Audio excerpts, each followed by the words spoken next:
Have you ever wondered why some people doubt the official story of the 9/11 attacks on the Pentagon? The core argument centers on a simple math problem. Could a massive Boeing 757 actually fit through that specific hole in the wall? To understand this controversy, we need to look at the immediate aftermath. On September 11th, two distinct holes were reported in the building's facade, a massive 75-foot wide entry point and a smaller 16-foot wide hole located inside Ring C.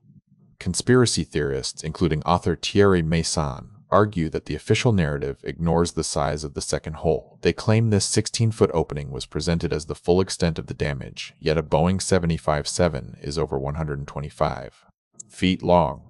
This leads to a logical puzzle. How does an aircraft with a wingspan of roughly 155 feet fit into a breach that is only 16 feet across? Proponents of the hole theory ask if it was even physically possible for the plane to pass through such a narrow gap. However, official investigations clarify that the hole in Ring C was likely caused by internal explosions or structural collapse after the initial impact, not the nose of the plane itself. The 75-foot exterior breach is the primary entry point that allowed the aircraft to penetrate the building's core. The lack of significant aircraft debris outside the perimeter further supports the impact theory.